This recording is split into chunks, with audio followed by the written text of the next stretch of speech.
Hoy tenemos para conversar y auguro que va a ser una buena conversación Alejandro Gaviria. Frente a Alejandro Gaviria en este momento en el país, pues como que redunda de alguna manera, pero muy rápidamente Alejandro tiene una formación inicial de ingeniero en la Escuela de Ingenieros de Antioquia. Somos paisanos al menos de origen, ¿sí? Después hizo estudios de posgrado y doctorado en California, en economía. Ahí sobre qué hiciste la tesis. Yo hice la tesis sobre movilidad social, sobre la desigualdad de largo plazo. Hice algunos artículos sobre Estados Unidos y también sobre Colombia. Y después escribí un libro, mi primer libro, en Fedesarrollo, que fue como un segundo capítulo de la tesis, que se llamó Educación y Movilidad Social en Colombia. Creo que ahí está dicho. Decir que fue ministro hasta hace poquito, había sido ministro de Salud con el presidente Santos. Y bogoteños ambos. Y bogoteños ambos, sí.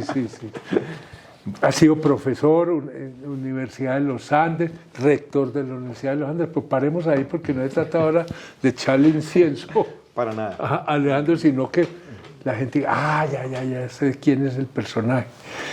Y vamos a arrancar de una. Alejandro, a mí me llevó a invitarte a esta conversación un libro que recién publicaste y me llamó la atención de entrada el nombre, La explosión controlada. Lo primero que dije, ahí tiene el antecedente de ingeniero. ¿Por qué? Y este libro tiene que ver con su experiencia como ministro de Gustavo Petro. Entonces, yo creo que aquí no se trata de ponernos a hablar bien o mal de Petro. Danos unas pistas para entender a Petro. Porque yo creo que Petro para muchos colombianos es un gran enigma. Para algunos un enigma que adoran, para otros un enigma que asusta. Pero no deja de ser enigmático Gustavo Petro. ¿Hasta dónde, además, Petro era una etapa necesaria que debe recorrer este país? Y hablábamos ahora de lo que puede haber sido la experiencia con Gaitán. Ahí se nos quedó una tarea pendiente a Colombia. Y esas tareas tienen consecuencias y las pagamos. No sé, ¿tú cómo ubicas lo de Petro en ese contexto? Hay como dos temas, entonces, Juan Manuel. Uno, el enigma de Petro, que pasa incluso por su personalidad política. Sí. Y la otra es el momento histórico. Exacto. Y lo que representa Petro. Yo recuerdo, fue hace 20 años, que Marco Palacio propuso ese contrafactual. Sí. Que decía, si no hubieran matado a Gaitán, de pronto la historia de Colombia habría sido diferente, menos violenta. Exactamente. Diciendo, tuvo un momento. Y él de alguna manera decía, a Colombia le faltó esa etapa. Yo creo que Petro tiene que ver algo con esa historia. Yo lo veo como una figura más o menos inevitable. Y en algún momento del libro digo, los del centro político hemos cavilado mucho sobre nuestros errores. Pero en el fondo, nada que hubiéramos hecho distinto habría cambiado el resultado de esa elección.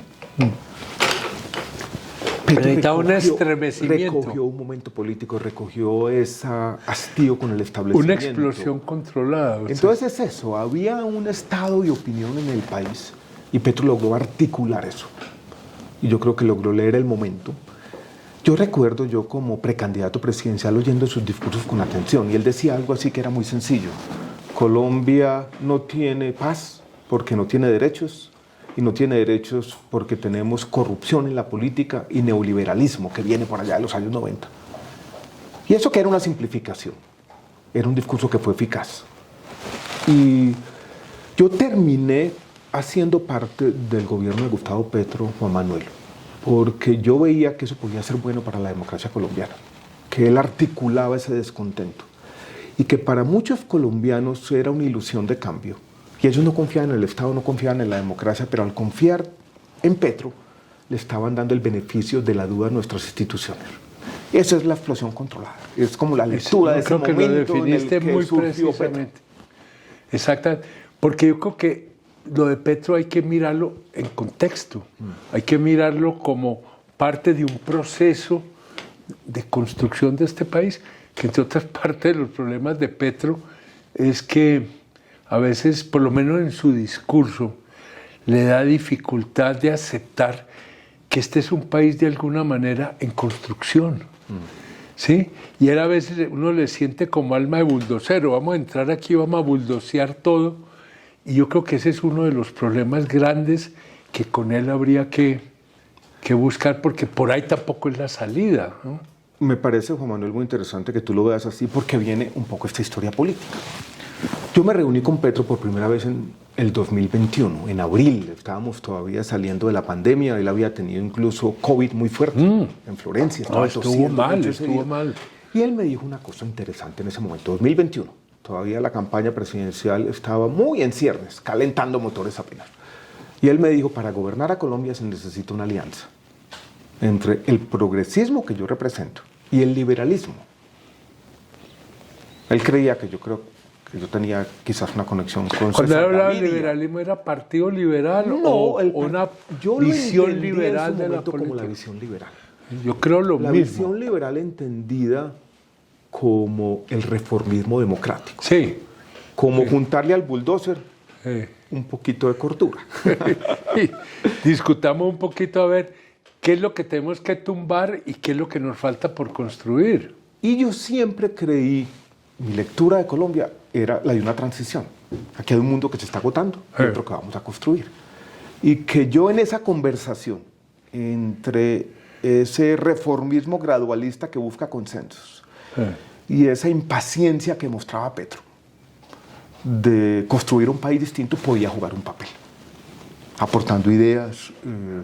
No, pues yo medio suicida, porque... Medio suicida. Y yo sabía que esa historia política tenía fecha de vencimiento.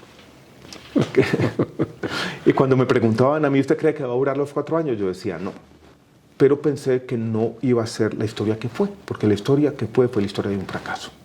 El fracaso de un gabinete plural, el fracaso de un gobierno de coalición, el fracaso de decir, vamos a buscar en sus ideas cierta flexibilidad también y vamos a llegar a acuerdos, así sea parciales entre diferentes. Y yo terminé saliendo porque esa idea inicial del presidente Petro de juntar 2 visiones diferentes del cambio no funcionó. Y yo creo, Juan Manuel, que Colombia está viviendo un momento difícil porque no sabemos esto para dónde va. A ver, tú estás tocando ahí un punto, perdón, y que a mí personalmente, y creo que a muchos, pero nos preocupa y nos deja como un rayito de esperanza.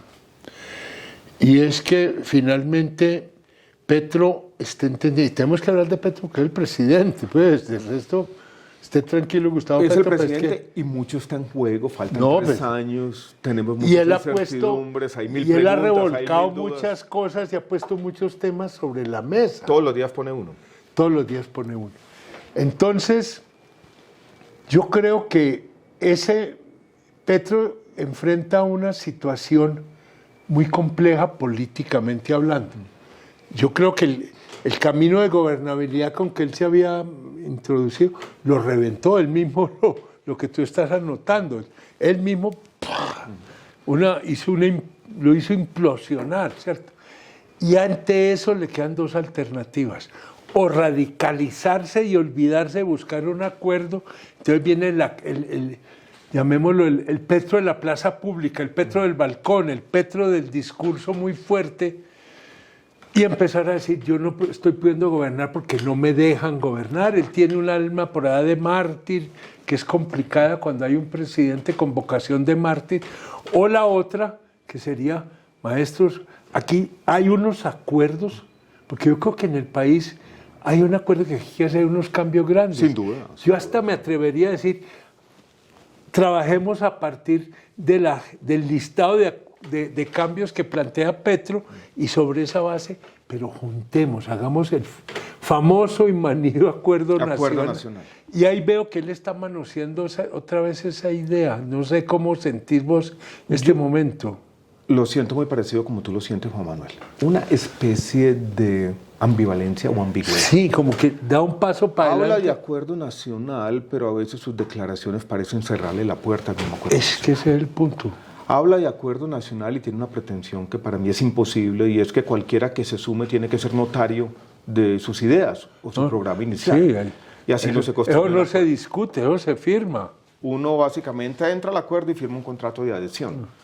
Y así no le va a caminar. No. Habla de acuerdo nacional, pero yo no he visto que su ministro del Interior haya mandado un mensaje claro, político, decir, bueno, vamos a reconstruir esta vaina. vamos a reunirnos con los partidos y yo voy a hacer explícito ese mensaje que yo estoy dispuesto en el buen sentido a negociar algunas de las reformas. Esto es a introducir ideas de otras corrientes políticas, porque solamente entonces podríamos hablar de una acuerdo. Y otras visiones de país, ¿cierto? Usted que fue ministro de Salud, hay un poco de cosas que hay que ajustar en el sistema de salud pero y en la legislación, pero no se puede entrar el bulldozer para volver al viejo seguro social. O convertir a ADRES, que es una tesorería, en una gran EPS pública haciendo contratos con todos los hospitales de Colombia. Eso simplemente para mí es imposible. Exacto. ¿Qué miedo tengo yo? A ver, Que en esa ambivalencia sí. yo veo que el presidente Petro, su personalidad política, su ideología, parece estar mucho más tranquila en construir un relato, una narrativa de decir aquí hay una conspiración, una alianza entre los grupos económicos, los medios de comunicación y los partidos tradicionales para no dejarme gobernar. Porque ni que meten los gringos, a mí me llama la atención. No, porque los gringos siempre... Sí, no, porque aquí hay otros que los ponen de primeros No, responsables. él no, porque no los puede meter porque los gringos han sido quizás muy generosos con él. Allá donde Y se yo ha acercado por allá. Sí. Y buscan la manera de... Entonces, está hablando de acuerdo nacional, pero el relato victimizante, paranoide en algunas dimensiones, empieza a primar. Y lo que vamos a tener es una pugnacidad permanente, superpuesta con lo que a mí me gusta llamar inacción destructiva. Pugnacidad, pero no pasa mucho en el país, no se hace nada. Y este país sí necesita cambios. Entonces va a haber una frustración. Cuando termine este gobierno en el 2026, va a quedar un país crispado, políticamente polarizado, con sus reformas aplazadas. Y eso no es bueno para Colombia. Y abriéndole la puerta a eso que llaman la derecha. Que está ahí. Está ahí, pero y está esperando. Está ahí. Entre más se enreda Petro, más perspectivas favorables tiene. Y si a eso le sumamos un escenario complejo en los temas de seguridad, la pérdida del control territorial y un fracaso de la paz total. ¿Qué es la paz? ¿Qué es la paz? Hagamos una pequeña digresión, porque yo le echaba eso cabeza. Para mí la paz total no se ha definido bien, pero tiene como varios elementos, Juan Manuel. La paz con un montón de grupos, total en ese sentido. O sea, no solamente con un grupo, sino hablo con muchos. Grupos armados, muchos de ellos ni siquiera con intenciones o pretensiones políticas, pero sí con esa parte territorial. Aparentemente ya queda abolida. La diferencia es grupo armado, violencia.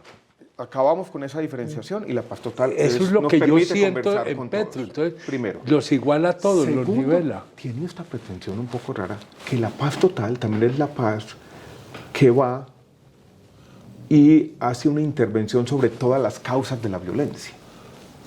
O sea, la paz grande la llamaban antes, la paz que elimina todas las causas objetivas. Y la paz total también es la paz que de alguna manera erradica al narcotráfico y algunas de las actividades ilegales de las historias de desarrollo de Colombia. Visto de esta manera, la paz con todos, la paz que elimina todas las causas y la paz que acaba con el narcotráfico, eso es una quimera. Ojalá eso pudiera ser cierto, pero una quimera. Y hay otra pequeña... ¿Y las quimeras a qué conducen? Pues yo utilizo un término aquí que se llama utopías regresivas. Es que la búsqueda de un ideal conduce al retroceso, paradójicamente.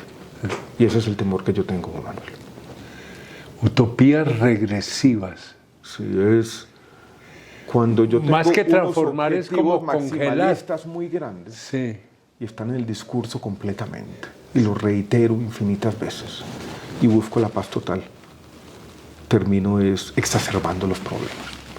Que es esta visión un poco liberal, que quizás uno avanza más rápidamente y más decididamente de forma más duradera cuando es un poco más mesurado en los objetivos.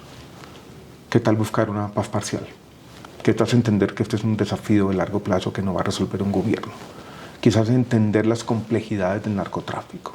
Y ahora el presidente Petro ha salido en las últimas semanas con una idea un poco extraña. Él dice, la demanda por cocaína en los Estados Unidos parece estar disminuyendo. Ya el fentanilo es el que domina, a pesar de que los problemas de salud pública en los Estados Unidos se derivan del fentanilo. Entonces el narcotráfico se está moviendo al sur de Sudamérica y las rutas están cambiando. Y endógenamente esto va a desaparecer. Eso es carreta. Sí, entonces ya salimos del problema. Y hay otra cosa, el presidente Petro, él esta semana hace una declaración. Está en Costa Rica y hace una declaración sobre los migrantes que están llegando al Darién. Y hace una declaración general como si no fuera presidente. Como decir, necesitamos una gran historia de desarrollo. Y esas visiones tan panorámicas, tan por allá, que plantean grandes objetivos, cuando el gobierno, que ya lleva un año, no está haciendo absolutamente nada para resolver el problema concreto. Entonces ahí volvemos a la primera parte de la conversación. Bueno, yo soy un ingeniero también. Y uno cuando está gobernando tiene que tener soluciones concretas para problemas concretos y dejar de echar carreta. Claro, esa carreta general genera el aplauso internacional, pero mientras tanto lo aplauden afuera y aquí seguimos cada vez más enredados, más confundidos. Lleno de generalidades, en parte tiene razón en ciertos No, es que el discurso, como discurso es válido, pero ya como acción de gobierno se queda en el discurso. Al mismo tiempo que él está echando carreta en Costa Rica, el gobierno de Panamá le está diciendo, hablemos a ver cómo solucionamos este desafío conjunto, reunamos nuestros cancilleres, vaya y ponga un grupo especial allá, haga un censo de lo que está ocurriendo, muéstrele unas cifras al país. Casi que uno diría, los panameños están buscando un presidente. A ver, tome acá carta en el asunto, deje echar el discurso y vamos a resolver. Y los problemas se resuelven con soluciones concretas y progresivas. Ahora, el problema no se va a resolver plenamente, pero tratemos de hacer unas políticas públicas, llamémoslas así, no, es que nadie para resolver algunos de sus elementos que más sufrimiento humano causan. Exactamente. Y ahí fue donde yo no puedo estar en el gobierno. Sí. Esas dos visiones, esas dos personalidades políticas, esos dos temperamentos, pues no pueden conversar. Pero como él a veces abre la posibilidad de que se junten, uno como que le renace la esperanza, ¿será posible? De los acuerdos parciales entre diferentes, de buscar el acuerdo nacional, de resolver algunos Aterricemos problemas todos los discursos y volvamos los aplicables. Hay tiempos, hay 3 años. No, tiempo hay mucho. Pero, y hay la voluntad. Es que yo me resisto a pensar, que es el discurso de Petro, que aquí hay toda una cantidad de fuerzas que están haciendo todo lo posible porque este país no cambie. Yo creo que aún en los sectores que llaman de derecha hay una conciencia y unos cambios que son necesarios. Pongamos eso sobre la mesa y vamos encontrando el terreno común. ¿Sí? El acuerdo sobre lo fundamental de que hablaba Álvaro Gómez. 4 puntos, 3 puntos.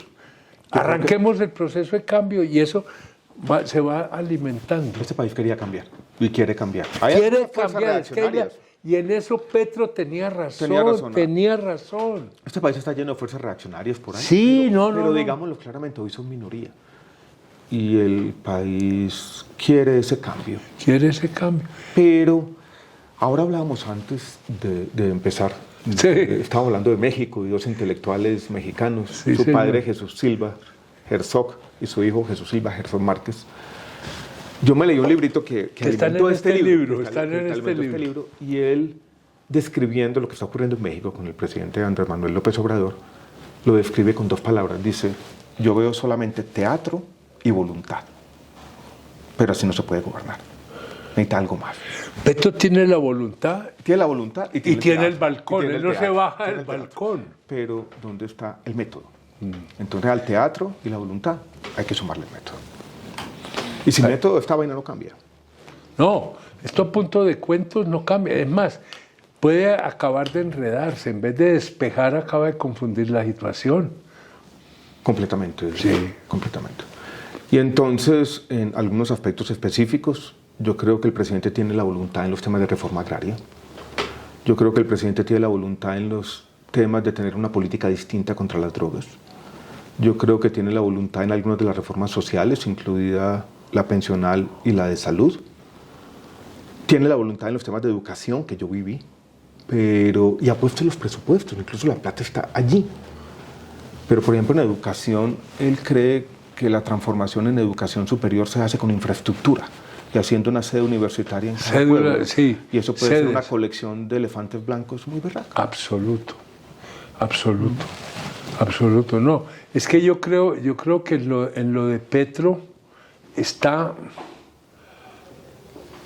Yo decía alguna vez que me preguntaban cuando él era alcalde, y yo me quedé pensando, ¿sabe una cosa? Yo hasta podría ser teleológicamente petrista. ¿Sí? En eso es lo que él apunta, podemos estar de acuerdo. Y yo creo que el grueso del país estaría diciendo, aquí necesitamos una reforma educativa profunda, no volver a inventar la educación. Salud profunda, pensional profunda. Tiene una cosa que a mí me ha llamado la atención y no sé hasta dónde se está pudiendo materializar, y es reconocimiento de este país como un mosaico de realidades territoriales con todo lo que ello implica. Eso sería, él con que eso lo sacara, cambia el caminado de este país. Pero yo no veo que eso se esté pasando más allá de lo que se habló en el plan de desarrollo. Y José Antonio Campos lo tenía claro. El plan de desarrollo tiene esa visión pero muy territorial y un ordenamiento territorial distinto, y reconocer la realidad de Colombia, que tiene mucho que ver con sus cuencas hidrográficas. Es la armación, y él tiene razón, sí. Y sobre todo yo creo que simbólicamente el presidente ha hecho cosas que merecen encomio. Sí, es que... los ministros que ha nombrado, en reconocer que este país ha vivido de espaldas de muchas historias, sí, y las tenemos que traer. Y muchas comunidades. Un poco el reconocimiento de las comunidades indígenas y las comunidades las afro, negritudes. Y tener, la vicepresidenta allí. Colombia necesita y necesitaba eso. Y en eso el presidente tiene razón. Sí. Pero no se puede quedar en el tema simbólico. Es que ese es el punto. No se puede quedar en el discurso grandilocuente. No se puede quedar a 10.000 pies de altura. Y creando expectativas que, si no se realizan, acaban en frustraciones. Este libro también trata de decir, bueno, este es el gobierno del cambio. ¿Y cuál es la teoría del cambio del gobierno? Que no está en ningún lado. Y yo creo que el presidente Petro tiene dos teorías de cambio en su mente. La una es esta, que él es capaz de articular una visión y que eso ya es un gran paso en el cambio. Que ese discurso que él da en el Consejo de Ministros, esa cosa que internacionalmente, que eso ya es un gran avance. Y la segunda, que está también metida en su historia política, en su historia de militancia, y es que el cambio implica una lucha contra unos poderes paralizantes. Y él está dando esa pelea de manera retórica muchas veces. Pero le falta la otra parte. La parte de las políticas públicas, la parte de la construcción de consensos, la parte de armar buenas reformas, claro, la parte de enterarse de los problemas, la parte de tener un gabinete funcional, la parte de administrar el Estado. Y ahí redondearía lo que, esta última parte que estás diciendo. Y me da la impresión que esa visión maniquea buenos y malos, víctimas, victimarios, es finalmente la que le paraliza para poder tomar esos avances a los acuerdos. Venga, hemos sido enemigos, pero es que somos colombianos, y esto no lo... Ni ustedes nos derrotaron, ni ustedes nos están derrotados. Juntemos y pongámonos de acuerdo. Es posible llegar a acuerdos. Yo no quise entrar mucho como en la psicología, porque pues no soy psicólogo. Pero, Juan Manuel, a veces, viendo el presidente, estábamos en un Consejo de Ministros, yo lo veía ahí, y era muy difícil no verlo como una figura casi trágica, como encerrado en sus dogmas por un lado, en esas luchas políticas que él cree que son necesarias, pero al mismo tiempo consciente de que él tiene que dejar esos dogmas y tiene que traicionarse un poco si quiere cambiar, tiene que buscar el acuerdo hablando con los distintos. Y si él va a ser el presidente del cambio, él mismo tiene que cambiar. Sí. Pero como que él no resistiera mirarse al espejo y decir, yo traicioné mis luchas del pasado. Me traicioné a mí mismo. Exacto, como que esa es la imagen a la que él rehuye de manera permanente. Y uno siente, pero si él se apega a esa imagen, no va a ser buen no presidente. No va a ser. Y yo creo que a él a veces le recorre la imaginación como una cosa de martirio, de que me inmolo por unas ideas que no me las aceptaron, no me las entendieron, etc. Yo hablé con una persona que lo conoce a él y opinaba exactamente lo mismo. ¿Sabe qué decía? Prefiere la muerte a renunciar a esos principios. Pero sí siente uno eso, que él está muy enamorado de su proyecto, muy de comprometido de su historia, de cómo se ve a sí mismo. Sí. Y uno tiene que dejar un poquito eso atrás cuando es presidente. Claro, es que lo mejor es enemigo de lo bueno. Hagamos lo posible y hagámoslo lo mejor posible, y si eso se hace, se abre el camino para que el progreso siga. Por eso hablo yo en este libro de la encrucijada del líder que prometió el cambio, porque eso es una encrucijada. Es una encrucijada.